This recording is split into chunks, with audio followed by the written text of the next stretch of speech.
Okay, so if women are out here looking for a good guy, what should they look for, according to you? According to me, What should be the best guy ever? there. So if Jesus is their standard, He's dead. no, Well, he's not not. False. He left. He's False. gone. Okay, he's okay. Unattainable. He's no longer walking the earth. Right. Right. Yes. He did die, Yeah. but then he rose from the grave. So, right. All right. Yeah. And then he ascended to heaven. So. Save it for Easter. All right. Hey, what are you talking about? Save it for Easter. Whatever. Hey, man, Yeah. it's Resurrection Day every day, right? It's Christmas time. It's baby Jesus This time. time of the year, not resurrection Jesus time of the year. Get my holidays Yeah, straight. Come yeah. on, Pastor. So, no, I think so. And I say Jesus, that's like, I understand I'm saying perfection, right? Yeah. That's, and we know that's not attainable, Mhm. right? We know that's not the standard. But what I mean by that is, okay, so who was Jesus, right? Not just like as God. I'm not Yeah. asking like a existential. You saw me go right, there. right. Sorry, I don't mean to ask like an existential question. I mean like. All right, so Jesus is. How did Jesus act? How did he carry himself? Like, what did he like? What was the way? How did he treat people? All those kind of things. So when I see Jesus, and I think of it in these kind of like specifically in the terms we're talking about. Yes. Right. So Jesus was kind. Jesus was caring. Jesus put others before himself. Jesus spoke truthfully. You know, like all of these things are things that I think women, you know, kind of when you're kind of getting into that, like what should I look for in a man? I guess that's a big part of it, right? Like find someone who respects you, find someone who's kind to you, who puts you before himself, who is a hard worker, who is a provider, and who loves Jesus. If you start with those things, or if those traits are in an individual, I think that's what a woman should be looking for. Okay. And so not a bunch of maybe the temporal or the external things. I mean, obviously you're going to end up dating someone and then eventually, you know, Lord willing, marrying someone who you're attracted to. So there's Okay. obviously the attraction there, Right. but I'm saying beyond the attraction, these are the things you're looking for. Okay. Yeah. That's it? I mean, yeah. I mean, I yeah. Someone who's following Jesus, who wants to be like Jesus. I mean, because one of the things is if they're following Jesus, and they're so I mean, and I'm for real on this. If they're following Jesus, then what you're believing is that because they're following Jesus, they're going to be transformed more and more into his likeness. And I say all the time, Melanie doesn't need a better version of Joseph. So my wife needs. Wow. Good for you. Yeah, well, my wife needs me to look more and more like Jesus. So she needs an inferior version of Jesus. Yes, I will be an inferior version of Okay. Jesus. But that's what she needs, me to look more and more like Jesus, Okay. not to just be a better version of myself. So, Okay. because a better version of myself is not going to get me very far. And so I think that, you know, more than like a self-help person or whatever, like, you know, she needs me to be transformed from the Those idiots. Well, she needs me to be transformed from the inside out to look more like Jesus, to be more respectful, to Okay. be more kind, more loving, putting her before myself, those kind of things. So, Okay. yeah. So I think that's what women should look for. Doesn't seem like a lot of stuff. Seems like you could be a whole lot of different types of things with those confines on it. Well, what else would you throw in there? I don't know. Because Okay, so you say follow Jesus, but what does all that mean? What does all that entail? yeah, Like if you were trying to notice that the guy was a Jesus follower, what would you look for in that? then? sure, okay.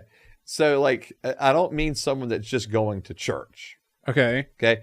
I mean, hopefully they're going to church, but beyond that, like they're in the Word on a regular basis.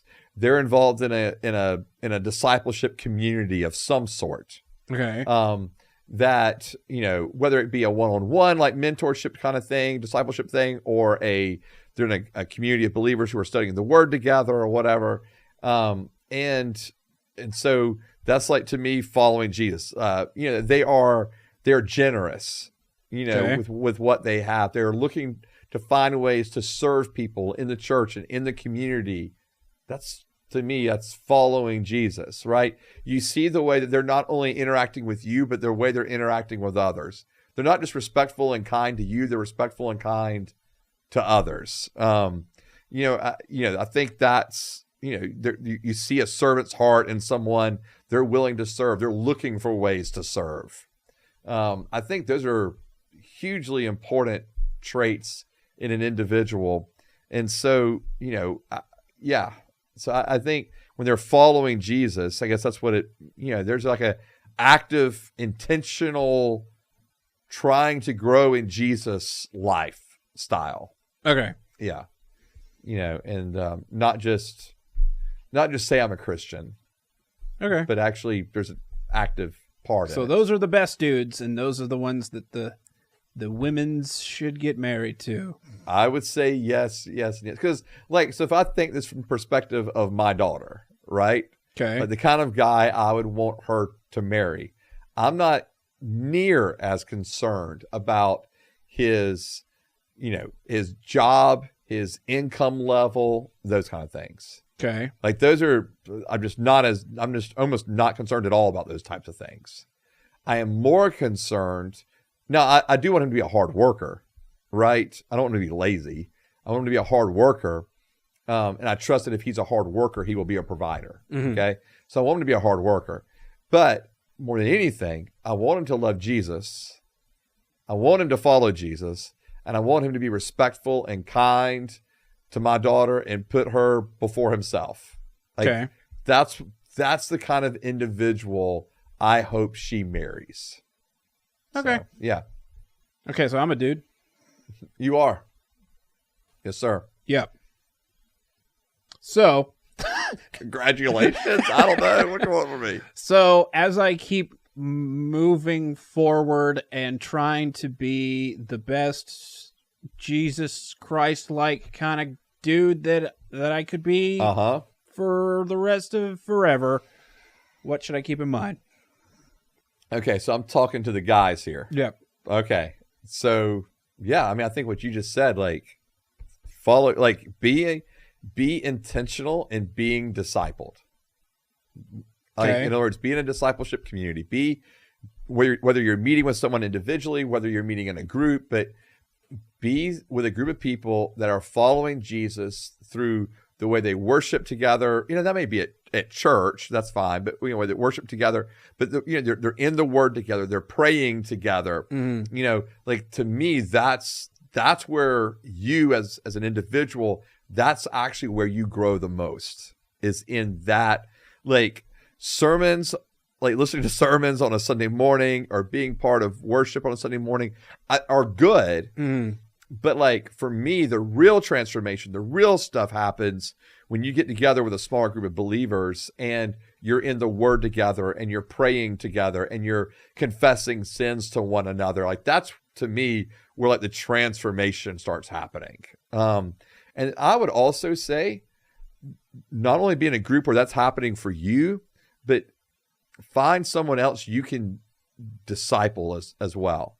Okay. I have found, because I disciple quite a few people and have for a long time, I have found that I gain so much more from being with those individuals, from discipling individuals where I'm helping them, grow in their faith, and we're going through the Word together, that kind of thing. I think it's been majorly transformational for me. So if I'm a guy, that's kind of where I would want to begin, because like I said earlier, we don't want to be just better versions of us. Okay. We want to look more like Jesus, because unfortunately, the way we're wired, the way we're bent, if we have insecurities, or if we have pride, or if we have, we have a tendency toward anger or strife, those kind of things, it's going to be really hard to overcome those things just by trying to be better So I think that's why we need the transformational power of the Holy Spirit, where, okay, maybe I'm, all right, so now I'm not going to live as insecure. I'm going to have more of a sense of an identity and a calling in my life and who I am. And so I won't, walk around with this fear of rejection and that kind of stuff. Or if I tend to be an individual that's full of, pride or full of fear or whatever, that, no, I'd be in the Word, and the Word's transforming my mind and the way I think. And so that's Holy Spirit work in me, where humility is being formed in me, where I'm also being able to learn to trust and not be fearful of the future or fearing of failure or finances or whatever it may be. And so that's transformational work of the Holy Spirit. And, with anger, for example, or, I'm not just trying to hold my temper in or learn to control my anger, but I'm actually being transformed to be an individual that even is moving away from even having those anger outbursts at all, or there's anger just rising too quickly in me, but I find kindness and gentleness of the Holy Spirit, right? So those are things that are transformational that happens when we're in these groups together. And that's what we want to be when we transformed by the Holy Spirit. And then from being that transformed part, hopefully then we find ourselves being respectful and kind and to others and putting others before ourselves. And then hopefully we would do that with, if we're married with our own spouses, that we would be respectful, kind, putting them before ourselves. So anyway, that's what I would say to guys. Not rocket science to me.